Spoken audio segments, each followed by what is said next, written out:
welcome back to my YouTube channel. Welcome back to my kitchen. My name is Svetlana. And first of all, I want to thank all of you guys for your beautiful comments on my Facebook page where I posted my bread, and on every page. Thank you so much. I really appreciate it. I'm humbled by that. I don't even know what to say. I really appreciate it. It gives me more motivation to film everything and show you my recipe. Thank you so much. Спасибо вам всем огромное. And today we're going to be making cheese. I had a lot of requests for cheese. Surprisingly, I didn't expect it. So today we're going to be making cheese. Unfortunately, from store-bought milk, we could make only one cheese. It's the name of it, Adygei, Adygei in Russian. And that's the only cheese we could make from store-bought milk, because for every other cheese, for mozzarella or feta, we need raw milk and we need milk culture, and it's a lot of other things that it's hard to get. But for this cheese, you go to the store, you get milk. All you need is vinegar, spatula, thermometer, measuring cup, drainer, and a big pot. That's it. It's very simple. I'll show you. Let's begin. Ideally, you need 9% vinegar, but I saw in American stores they sell only 5%.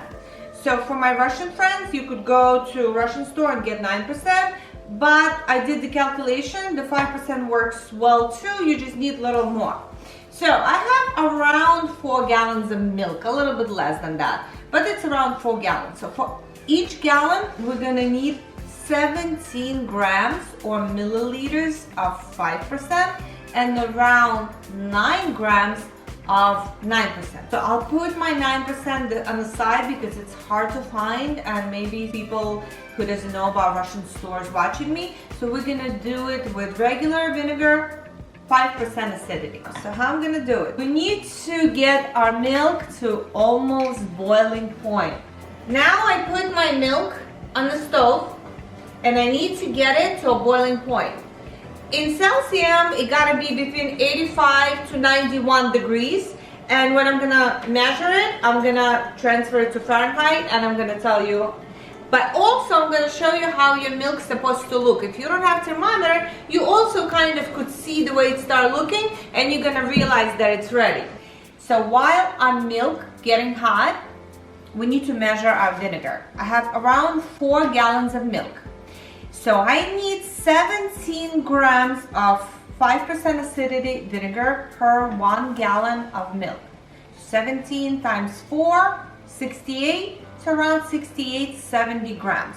So either you do it with a measuring scale, it doesn't have, even if it's gonna be 72, 73, it's fine too. Or you have the, measuring scale or measuring cup.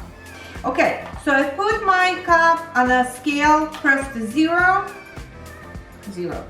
and I add 71. Perfect. So now what I do, I need to mix it with water. So it's got to be 1/3 of vinegar with 2/3 of water, but it doesn't have to be exactly, just by your eye, just a little water. That's it, that much. So I had a little bit of vinegar and a little bit more water. So this is a mixture that we're gonna use when our milk gonna get to the boiling temperature. So guys, our milk is almost ready. You see it start getting these little bubbles. So you don't even need a thermometer. Once you see it's almost boiling, when it's boiling, it's gonna run out. So we all know that. So when it's almost at the boiling point, so let's see, my thermometer is showing 81, 82 in Celsius. So we need to start to do it when it's 85. It's got to be between 85 and 91.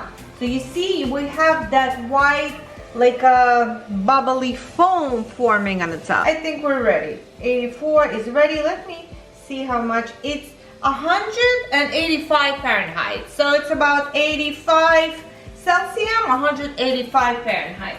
Okay, and now come, I'll show you the magic. We gently pour a vinegar water mixture and let's see, right away you see cheese start forming.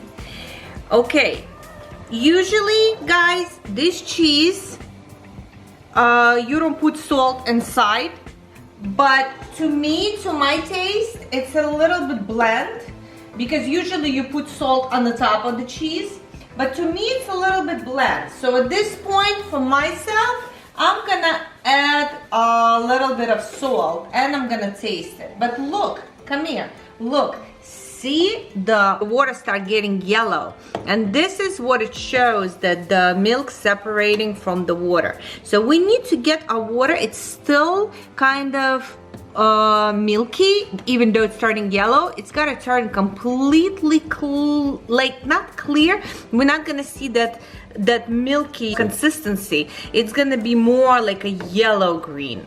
So it's gonna release all the cheese, all the milk out. So now we start placing our cheese in a drainer like that.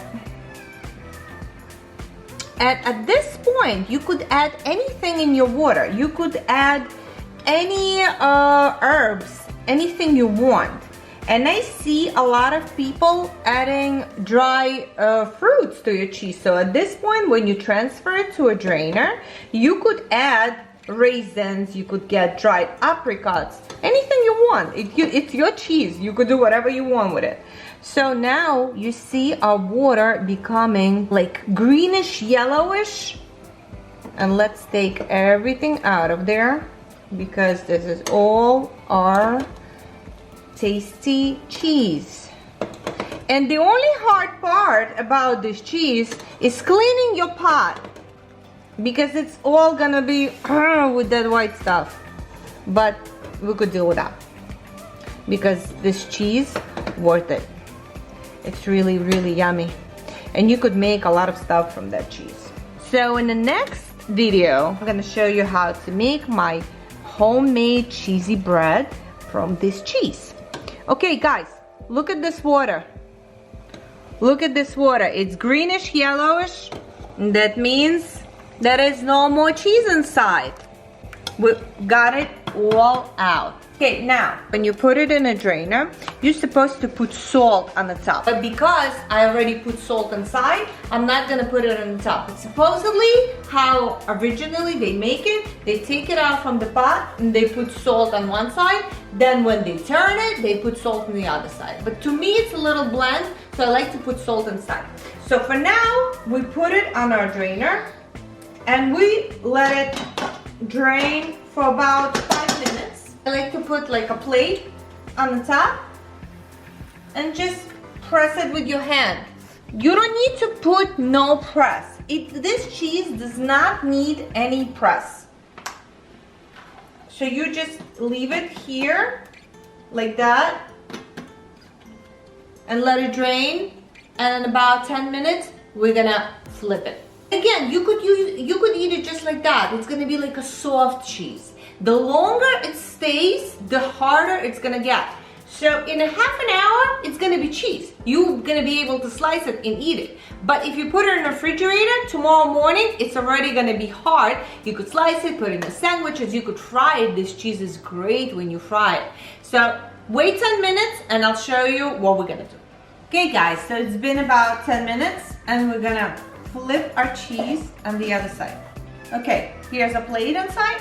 I'm just gonna go and gently, oops, and here's a beautiful cheese. Now it's still soft and we gently gonna move it to our draining. You see, this is the part if you want to make a nice design. So this is the only part where I always struggle. Okay, that's it, like that. Put a little press just for the design. So now the other side, that's the side that's gonna look pretty for us. And that's it. And we wait, let's give it around 20 minutes so it's kind of gets a little bit together. And then we'll flip it and then we'll see. Okay guys, it's been 20 minutes. Our cheese is still warm. I have no time to wait. I want to try it. But you could really eat it warm. It's just gonna be a little bit softer, and after a few hours or overnight, it's gonna be really hard.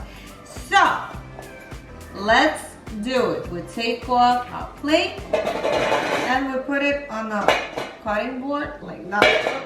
Oops, oops, oopsie, boom. Voila! And here's a cheese. It's so perfect. Okay guys, are you ready to cut? Let's cut it. Okay. It's still soft, but we could already cut it. And you see, this is the inside of this cheese.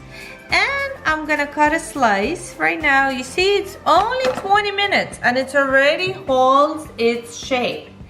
But tomorrow, it's gonna be much harder. It's gonna be hard that you could slice it in very thin pieces and put it on a sandwich and fry it. Again, this cheese is excellent if you fry it.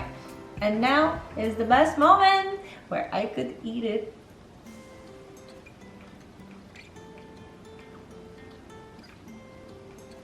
I love cheese. So good. Guys, it's so good. It's even better than you made your own cheese. It tastes absolutely delicious.